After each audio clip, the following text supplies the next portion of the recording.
दोस्तों, canvas India news में आपका स्वागत है। अपने इस चैनल को सब्सक्राइब नहीं किया हो तो सब्सक्राइब कर लीजिए। उत्तर प्रदेश के सीएम योगी आदित्यनाथ आजकल उर्दू भाषा के विरोध में अपनी पूरी ताकत लगाए हुए हैं। आइए देखते हैं उर्दू भाषा पर यह रिपोर्ट।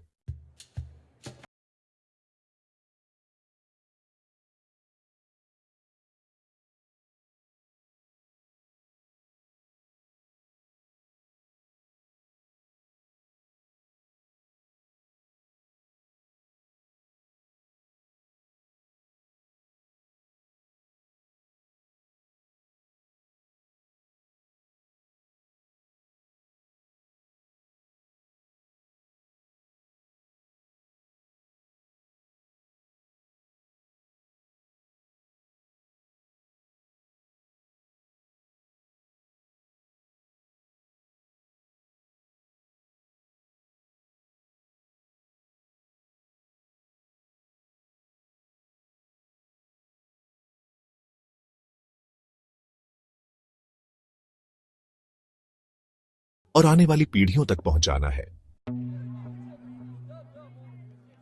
उर्दू का जन्म एक कहानी है कल्चर के मेल जोल की। यह दिखाता है कि इंडिया कैसे अलग अलग चीजों को मिलाकर एक खूबसूरत चीज बना सकता है। दिल्ली सल्तनत के फौजी कैंपों में पैदा हुई उर्दू अलग अलग इलाकों के सिपाहियों के बीच बातचीत का जरिया बनी। जैसे जैसे फारसी बोलने वाले राजा यहां के लोगों से मिले जुले, एक नई भाषा बनने लगी। इसमें हिंदी, संस्कृत और प्राकृत जैसी कई इंडियन भाषाओं के शब्द और ग्रामर शामिल हुए। इस मेल जोल से एक ऐसी भाषा बनी जो जानी पहचानी भी थी और नई भी, जो उस समय के इंडिया को दिखाती थी। उर्दू, जिसकी जड़ें इंडिया में गहरी हैं, अलग अलग लोगों के बीच एकता का प्रतीक बन गई। ये दिखाती है कि भाषा कैसे अलग अलग कल्चर को जोड़ सकती है। ज्यादातर लोग गलत समझते हैं कि उर्दू बाहर से आई भाषा है, लेकिन ये इंडियन भाषाओं का एक अहम हिस्सा है। यह सोचना कि उर्दू सिर्फ पाकिस्तान की है या सिर्फ मुसलमानों की भाषा है, बिल्कुल गलत है। उर्दू की जड़ें इंडियन उपमहाद्वीप में बहुत गहरी है। पाकिस्तान बनने से भी पहले से दक्कन से लेकर गंगा के मैदानों तक उर्दू शायरी, कहानियों और आम बातचीत की भाषा रही है। इसे हर तरह के लोगों ने अपनाया, चाहे वो किसी भी धर्म या इलाके के हों। उर्दू को छोटे से दायरे में बांधना उसके बड़े और खुले इतिहास को नकारना है। आजकल उर्दू अक्सर सियासी झगड़ों में फंस जाती है। लोग इसे कमतर दिखाने और इसके इस्तेमाल को रोकने की कोशिश करते हैं। इसे गलत तरीके से फूट डालने वाली भाषा बताया जाता है।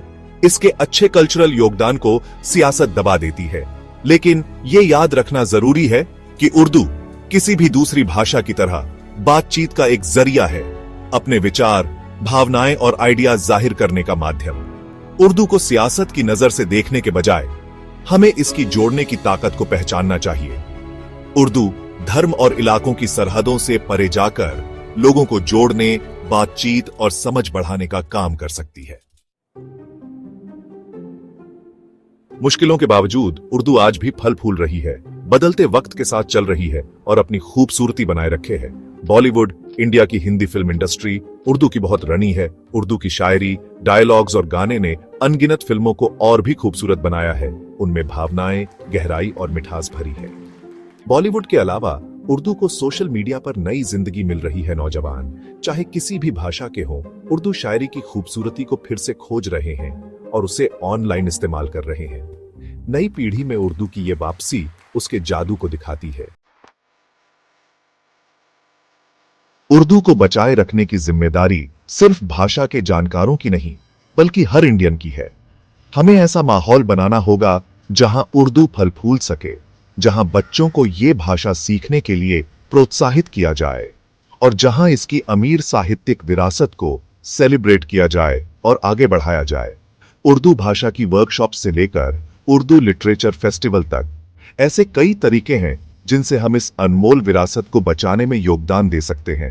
आइए हम उर्दू को अपनाएं, सिर्फ एक भाषा के रूप में नहीं, बल्कि इंडिया के अमीर कल्चर की निशानी के रूप में। अपनी खूबसूरती और नजाकत से उर्दू में दूरियां मिटाने और एकता लाने की ताकत है। इसके शब्द दिलों को छू सकते हैं, भावनाओं को जगा सकते हैं और सरहदों से परे जा सकते हैं। इस दुनिया में जहां अक्सर मतभेद होते रहते हैं, उर्दू उम्मीद की किरण बनकर हमें याद दिलाती है कि भाषा जोड़ सकती है, तोड़ नहीं सकती। आइए उर्दू की खूबसूरती का जश्न मनाएं, गहरी भावनाओं को बयां करने की उसकी क्षमता का। हमें ये सुनिश्चित करना है कि आने वाली पीढ़ियों को इस शानदार भाषा की विरासत मिले, जो हमारे गंगा जमुनी तहजीब की असली भावना को दर्शाती है। जैसे ही सूरज ढलता है, इंडिया की मस्जिदों और मंदिरों पर अपनी सुनहरी रोशनी डालता है। आइए हम उर्दू के चिराग को रोशन रखने का वादा करें। इसकी खूबसूरती हमारी जिंदगी में बनी रहे, हमारे कल्चर को और भी अमीर बनाए और हमें एकता की ताकत याद दिलाए। उर्दू को बहने दो, इंडिया की पवित्र नदियों की तरह हमारी आत्मा को सींचे और हमें साझा विरासत के बंधन में बांधे, क्योंकि उर्दू को बचाने में ही इंडिया की रूह का एक अहम हिस्सा बचा है। आप देख रहे थे कैनवस इंडिया न्यूज। धन्यवाद।